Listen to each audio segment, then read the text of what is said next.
Hi class. What we're going to look at now is what happens when you react dienes, right? So remember the term diene means two double bonds, and particularly when they're conjugated, right? So we have a double bond, single bond, double bond. How do they react with, we're going to look at bromine, but it could have easily been chlorine, and then we'll look at HBr and HCl. Alright, so let's start with kind of the way we've seen this reaction happen before in the past. If we draw Br2, if you remember there's a single bond between them, and each of them has a set of lone pairs, so that it has its octet. And what happens initially is the electrons from the double bond are going to reach out, hit that bromine, and kick off the electrons. Alright, so then we go down, and what that gives us is we make a new bromine bond, right, and it's still got its electrons. We keep the other double bond, and we make a carbocation. Now, what we have a chance here to happen is these electrons can push down, and we can make our bromonium triangle.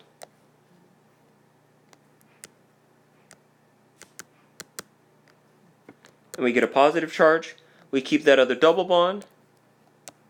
And now, the bromine that we kicked off before that has that extra pair of electrons has a negative charge, and it's a nucleophile, and it attacks from the backside and kicks off that bromine. And what that leads to is one bromine here and one bromine on that first position. And the reason that's called a 1-2 addition is if we count it up, it goes 1, 2, and I'm just going to number across. And so what we're saying is that of the two carbons that reacted, this one reacted at the 1-2 position. So that's why it's called a 1-2 addition. Alright, now, if we come back to this intermediate, and I'm just going to redraw it over here in black, where we have the bromine, it still has its lone pairs. But what if before, right? So before the bromine has a chance to push down like it did above, right? This blue arrow, how those electrons push down and quench that carbocation and made this bromonium triangle. What if before this has an opportunity to happen, these electrons push over? And if we move those electrons over, what you can see is now we get a resonance structure. Remember, the resonance structures are the flowing of electrons. We get our bromine still in the same spot, but now what we've done is we've moved the double bond over one, and we've moved the carbocation. Now at this point, that same bromine with a negative charge can come in and attack that positive charge. Remember, the opposite charges attract. And what that leads us to is our second product,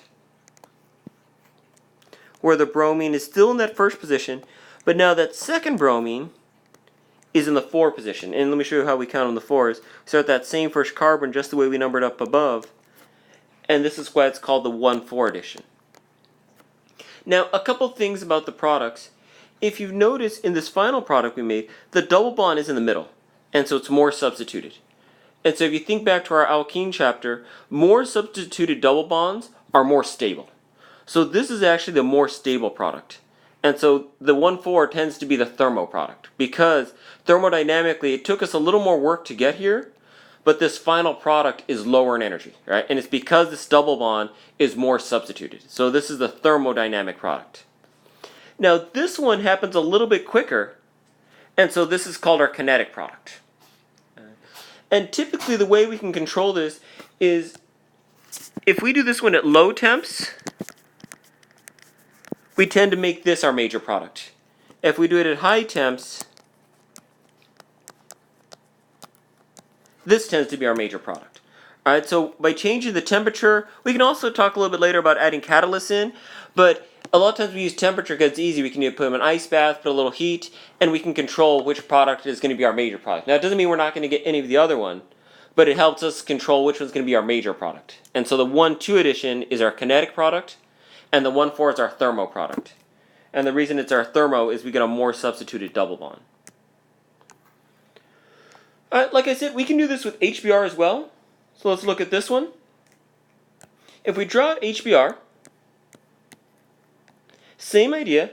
The electrons from the double bond are going to reach out and grab that proton, push the electrons on the bromine. Now if we draw the product of that first step, we keep the double bond on the left because we didn't do anything to it. We've added this hydrogen, And the same, we have a carbocation because we use those electrons, right? We use these electrons to grab that proton, so we create a carbocation here, which we see at this next product. Now, that bromine, which has a negative charge, right, because it picked up that extra pair of electrons, I didn't draw the lone pairs above, but we knew they're there, can now do what we've done in the past and attack that carbocation. And what that gives us is the product you've seen before, the 1,2 addition.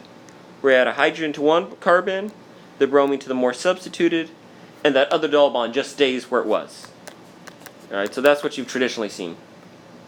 But, I'm just going to redraw this one again,